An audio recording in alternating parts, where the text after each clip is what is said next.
Kim Pao, ayaw pang umamin. Kim Chu, kinilig sa tinapay, ni Paolo Avellino.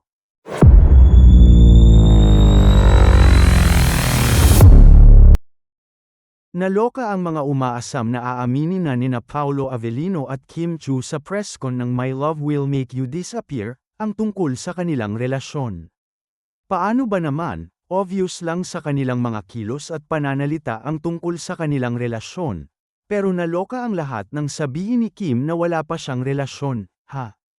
Nakakaloka. Sabi tuloy ng iba, bakit daw paasa na lang palagi ang Kim Pao? Na kahit alam daw nila na inip na ang mga Fanny sa pag-amin nila ay hindi pa rin nila sinasabing sila na nga. Say naman ng iba, baka naman bago ang showing ng My Love Will Make You Disappear, on March 26 ay saka pa lang sila aamin tungkol sa kanilang pagmamahalan. Well, pwede. Samantala, tinapay lang ni Paolo Avellino, sapat na kay Kim Chu. Yes, sa chikahan with Kim Pao, inamin ni Kim na huli siyang kinilig ay noong pinasalubungan siya ni Paolo ng tinapay. Kinilig? Yes. Binigyan niya ako ng tinapay.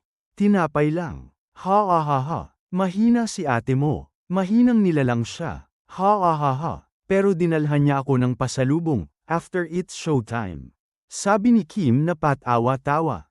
Lahat ng tao sa office ng Star Cinema, binigyan ko rin, chika ni Paolo.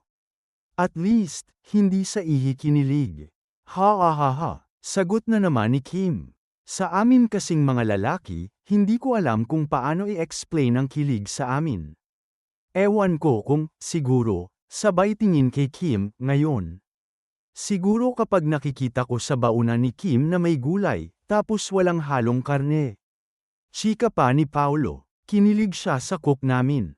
Ha ha ha ha ha, hirit na naman ni Kim.